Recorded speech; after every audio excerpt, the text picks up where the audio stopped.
നമസ്കാരം. കർക്കടക മാസത്തില് മരുന്നുണ്ട കഴിക്കേണ്ടതിന്റെ ആവശ്യകത നമുക്ക് എല്ലാവർക്കും അറിയാലോ.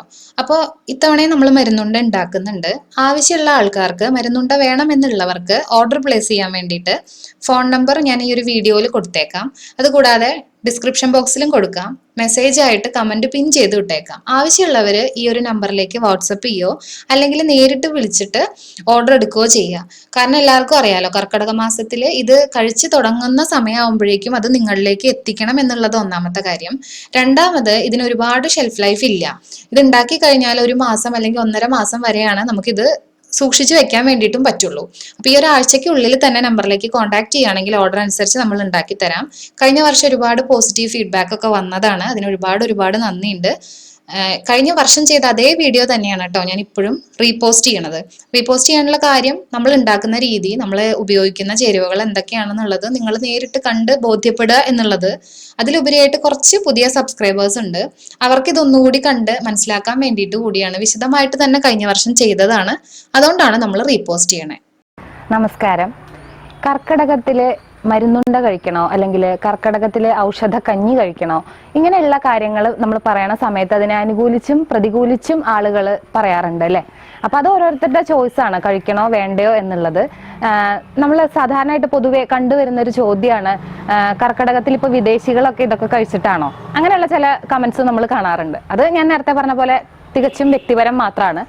പക്ഷേ നമ്മുടെ പൊതുവെ ഒരു സ്വഭാവം അനുസരിച്ചിട്ട് ഇത്തരത്തിലുള്ള മരുന്നുണ്ടകൾ അല്ലെങ്കിൽ നമ്മൾ ഈ കർക്കിടക മാസത്തിൽ കഴിച്ചു പോരുന്ന ഔഷധങ്ങളൊക്കെ ഏതെങ്കിലും വൻകിട കുത്തക കമ്പനികൾ അത് ഏറ്റെടുത്ത് അതിന് ആയുർവേദം, നമ്മുടെ പരമ്പരാഗതമായിട്ടുള്ള ആയുർവേദം അല്ലെങ്കിൽ വേദം അല്ലെങ്കിൽ നാച്ചുറൽ എന്നുള്ള ഈ ഒരു പരസ്യവാചകങ്ങളൊക്കെ ചേർത്ത് അവരത് നല്ല രീതിയിൽ മാർക്കറ്റ് ചെയ്യുകയാണെങ്കിൽ അത് വാങ്ങിക്കാനായിട്ട് ഒരുപാട് ആളുകൾ ഉണ്ടാവും അല്ലേ.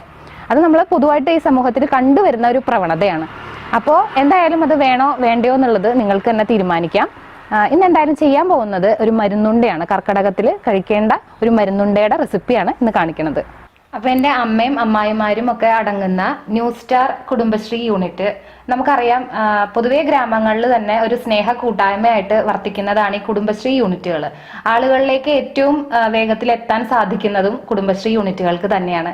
അപ്പോൾ എല്ലാ വർഷവും ഇപ്പോൾ ഓണക്കാലാണെങ്കിലും വിഷു ആയാലും അതിനോടനുബന്ധിച്ച് ചിപ്സ് ഉണ്ടാക്കുക, അല്ലെങ്കിൽ നമ്മൾ കണ്ടിട്ടുണ്ട് പല കുടുംബശ്രീ യൂണിറ്റുകളും ഉച്ചയൂണ് അവരുടേതായിട്ടുള്ള രീതിയിൽ ഉച്ചയൂണ് കൊടുക്കാൻ വേണ്ടിയിട്ട് ശ്രമിക്കാറുണ്ട്. അങ്ങനെ പല പല സംരംഭങ്ങളാണ് ഈ വനിതകൾക്ക് ഉയർന്നു വരാനായിട്ട് കുടുംബശ്രീ മൂലം സാധിക്കുന്നത്. അപ്പൊ അതുപോലെ എല്ലാ വർഷവും ചെയ്യുന്നത് പോലെ ഇക്കൊല്ലവും കർക്കിടക മാസത്തില് മരുന്നുണ്ടയാണ് ഇത്തവണ ഏറ്റവും സ്പെഷ്യലായിട്ട് ഉണ്ടാക്കാൻ വേണ്ടി പോണത്. അപ്പൊ കൂടുതൽ എന്തൊക്കെയാണ് എങ്ങനെയൊക്കെയാണെന്നുള്ളത് അമ്മായി പറയും കേട്ടോ. നമ്മളിപ്പം ഈ മരുന്നുണ്ട ഉണ്ടാക്കാനായിട്ട് 1 കിലോ ഞവരരിക്കുള്ള സാധനങ്ങളാണ് കാണിക്കുന്നത്.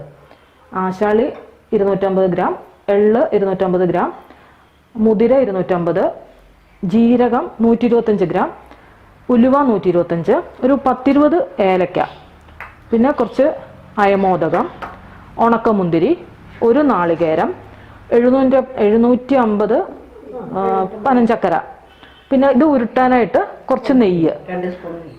ഇതില് ആശാളി നമ്മൾ കഴുകി കഴിഞ്ഞാൽ അത് ഒരിത്തിരി എന്താന്നാ പറയണേ, പശയായതുകൊണ്ട് കൊഴുപ്പുണ്ട്. അത് നമ്മൾ തുണിയിലിട്ട് തുടച്ചാണ് എടുക്കുന്നത്. ബാക്കിയെല്ലാം കഴുകി ഉണക്കി എടുത്തു വെച്ചിരിക്കുന്ന സാധനങ്ങളാണ്. ഇനിയിപ്പോൾ ഇത് നമുക്ക് ഓരോന്നായിട്ട് വറുത്തെടുക്കാം. ആദ്യം നമുക്ക് അരി വറുത്തെടുക്കാം. നമ്മളിത് ഓരോന്ന് വറുത്തെടുക്കാൻ ആദ്യം ഞവരരിയാണ് വറക്കണത് കേട്ടോ. ഇത് കുടുംബശ്രീ യൂണിറ്റിന്റെ സെക്രട്ടറി ആണ് റാണി ചേച്ചി. അപ്പോൾ ഈ റാണി ചേച്ചി പറയുമായിരുന്നു, നമ്മുടെ യൂണിറ്റിൽ മാത്രമാണ് ഇങ്ങനെ ഞവരരി എടുക്കുന്നത്. ചിലപ്പോൾ ഇതിന് ഭയങ്കര എക്സ്പെൻസീവ് ആണ് ഈ അരി വാങ്ങിക്കാനായിട്ട്, വില കൂടുതലാണ്. അപ്പോൾ പല സ്ഥലങ്ങളിലും സാധാരണ അരി വെച്ചിട്ടും എടുക്കാറുണ്ടെന്ന് പറയുകയാണ്. പക്ഷെ ഈ അരിക്കാണ് ഔഷധ ഗുണം കൂടുതൽ. അപ്പൊ അതുകൊണ്ടാണ് നമ്മൾ ഇത് ഇവിടെ ഇങ്ങനെ തന്നെയാണ് എടുക്കാറ് അല്ലേ. പിന്നെ അതുപോലെ സ്വാദിന് വേണ്ടിയിട്ട് കപ്പലണ്ടിയോ ബാക്കി എന്തെങ്കിലുമൊക്കെ നട്ട്സോ ഒക്കെ ചേർക്കാം. അത് അവരവരുടെ ഇഷ്ടം അനുസരിച്ചിട്ടാണ്. അപ്പൊ നമ്മൾ ചെയ്യുമ്പോൾ അതൊരു മരുന്നുള്ള രീതിയിലാണ് ചെയ്യണത് കേട്ടോ. ഈ അരി നമ്മൾ നന്നായിട്ട് ചൂടാവുമ്പോ പൊട്ടണ ഒച്ച കേൾക്കും അല്ലേ ചേച്ചി, അതാണ് അതിന്റെ പാകം അല്ലേ. പരുവം ഇനി ഇത് മാറ്റാം. മുതിര നല്ലപോലെ വറുത്ത് പൊട്ടണം. പഴമുതിരയാണ് നമ്മൾ മരുന്നുകൾക്കൊക്കെ ഉപയോഗിക്കേണ്ടത്. അടുത്തത് ആശാളി ഉലുവ കഞ്ഞി ഉണ്ടാക്കാനും ഉപയോഗിക്കും. വേഗം തന്നെ ആശാളി വറുത്ത് പൊരിയുന്നതാണ്. ഇനി അടുത്തത് ഉലുവയാണ് വറക്കണത്. ഇപ്പൊ ഈ കർക്കിടക മാസം എന്ന് പറയുമ്പോൾ പൊതുവെ ദുർഘടം എന്നാണ് നമ്മൾ കേട്ടിട്ടുള്ളത്. അത് പഴമക്കാരൊക്കെ അങ്ങനെ പറയും ചെയ്യുമല്ലോ. കാരണം ശരീരം പൊതുവെ എളുതായിരിക്കുന്ന ഒരു അവസ്ഥയാണ്. അതുകൊണ്ടാണ് ഉഴിച്ചിലാണെങ്കിലും ഇത്തരം മരുന്ന് സേവിക്കലൊക്കെ ആണെങ്കിലും അധികമായിട്ട് കർക്കിടക മാസത്തിൽ വരാനുള്ള കാരണം തന്നെ അതാണ്. പിന്നെ നമുക്ക് ആയുർവേദ പ്രകാരം ഇതൊരു ചിട്ടയായിട്ട് അനുഷ്ഠിച്ച് പോരുന്നതും ആൾക്കാരും ഉണ്ട്. അതിനേക്കാളൊക്കെ ഉപരിയായിട്ട് മഴക്കാലമാണ്, ഒരുപാട് അസുഖങ്ങൾ നമുക്ക് വരാം. അപ്പൊ ആ ശരീരത്തിന് ഒരു പ്രതിരോധ ശേഷി നൽകുക എന്നുള്ള ഉദ്ദേശത്തോട് കൂടിയിട്ടാണ് ഇത്തരം മരുന്നുകളായിട്ട് നമ്മൾ കഴിക്കുന്നത്. അപ്പൊ ഉലുവ പൊട്ടി തുടങ്ങിയിട്ടുണ്ട്. നന്നായിട്ടൊരു വറവായി കഴിഞ്ഞാൽ ഉലുവ മാറ്റാം. ചെറിയ ജീരകം നന്നായിട്ട് വറുത്ത് പൊട്ടി തുടങ്ങി. അപ്പൊ ഇതിന്റെ കൂടെ തന്നെ ചതോപ്പ ചേർക്കുന്നവരും ഉണ്ട് കേട്ടോ. നമ്മളിപ്പോ എടുത്തിട്ടില്ല എന്ന് മാത്രമേ ഉള്ളൂ. പക്ഷെ ചതോപ്പയും ഇതിൽ ചേർക്കുന്ന ഒരു ഇൻഗ്രീഡിയന്റ് തന്നെയാണ്.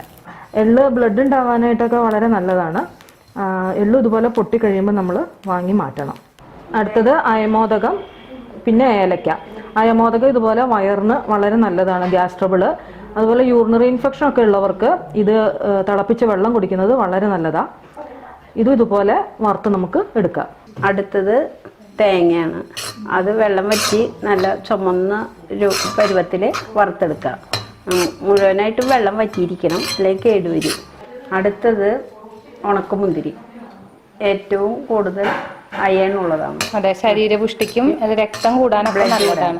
പിന്നെ ഇത് നല്ലോണം വിഷമടിച്ച് വരണതാണ് നമുക്കറിയാം. അപ്പൊ അതുകൊണ്ട് വൃത്തിയായിട്ട് കഴുകി 2-3 തവണ കഴുകി വെയിലത്തൊക്കെ വെച്ച് നമ്മൾ തന്നെ ഒന്നും കൂടി ഉണക്കിയിട്ട് ഒന്ന് വറുത്തെടുക്കുക. അടുത്തത് പനഞ്ചക്കരയാണ്.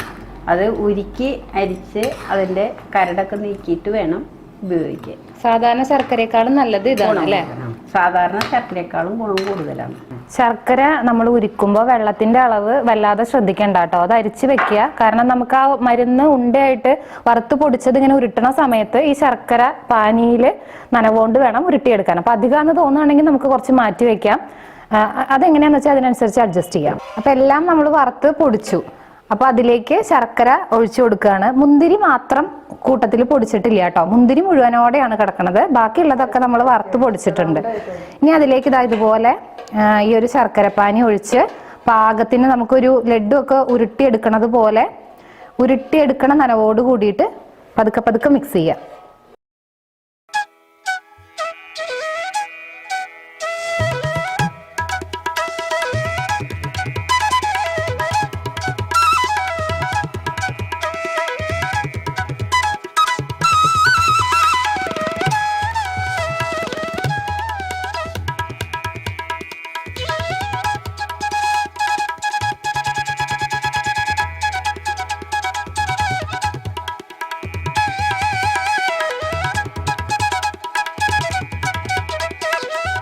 ഇത് നമ്മൾ ഉരുട്ടാനായിട്ട് നല്ല ചൂടോടെ, അതായത് നമ്മുടെ കൈമേ എത്ര സഹിക്കാൻ പറ്റണ്ടോ അത്ര ചൂടിൽ നമ്മൾ പെട്ടെന്ന് ഉരുളകളാക്കണം. അല്ലാന്നുണ്ടെങ്കിൽ ചൂടാറിക്കഴിഞ്ഞാൽ ഇത് ഉരുള നമുക്ക് റൗണ്ടായിട്ട് കിട്ടില്ല, പൊടിയിടിഞ്ഞു പോകും. അപ്പോൾ നമ്മൾ കൈമേ ഇങ്ങനെ ഒട്ടാണ്ടിരിക്കാനാണ് ഈ നെയ്യ് വെച്ചിരിക്കുന്നത്. അപ്പോൾ നമ്മൾ ഈ നെയ്യ് കൈമേ തൊട്ടിട്ട് ഉണ്ടാക്കുക. അല്ലെങ്കിൽ വെള്ളം തൊട്ട് കഴിഞ്ഞാൽ ഈ ഉണ്ടകൾ വേഗം കേടുവരും. ന്യൂ സ്റ്റാർ ഈ ഒരു കുടുംബശ്രീയുടെ കൂട്ടായ്മ ഒരു സ്നേഹത്തിന്റെയും നന്മയുടെയും ഒക്കെ ഇത്തരത്തിലുള്ള കൂട്ടായ്മകളാണ് തീർച്ചയായിട്ടും വളർന്നു വരേണ്ടത്. അപ്പോൾ അവർക്കുള്ളൊരു പ്രോത്സാഹനം കൂടിയായിരിക്കും ഈ ഒരു വീഡിയോ. ഇതുപോലുള്ള പുതിയ പുതിയ സംരംഭങ്ങൾ ഇനിയും ഉയർന്നു വരട്ടെ. പിന്നെ ഇങ്ങനെ ഒരു മരുന്നുണ്ട ഇവർ ചെയ്യണത് എനിക്കൊരു വീഡിയോ എടുക്കാൻ പറ്റിയത് വളരെ ഭാഗ്യമാണ്. അതിന് ഞാൻ പ്രത്യേകം നന്ദി അറിയിക്കുന്നു. കാരണം നമുക്ക് പലർക്കും ഇന്നത്തെ ഒരു യുവ തലമുറയ്ക്ക് ഇതിന്റെ ഗുണങ്ങളെ പറ്റിയിട്ടോ അല്ലെങ്കിൽ ഇതെങ്ങനെയാണ് ചെയ്യണമെന്നുള്ളതോ അറിയുണ്ടാവില്ല. അപ്പൊ നമ്മുടെ കണ്ടുകൊണ്ടിരിക്കുന്ന നമ്മുടെ പ്രേക്ഷകരിൽ തന്നെ പലർക്കും ഇത് ഉപയോഗപ്രദമാവുമെന്ന് വിചാരിക്കുന്നു. ഇനി വിഷു ആയാലും ഓണമായാലും അതുപോലെ ഇതുപോലത്തെ എന്തെങ്കിലുമൊക്കെ സ്പെഷ്യൽ ഇവന്റ്സ് വന്നു കഴിഞ്ഞാൽ ഇങ്ങനെ തന്നെ തുടർന്ന് പോവട്ടെ. ഈ ഒരു കൂട്ടായ്മ എന്നും നിലനിൽക്കട്ടെ. അപ്പോൾ പുതിയ വിഭവങ്ങളുമായിട്ട് വീണ്ടും കാണാം.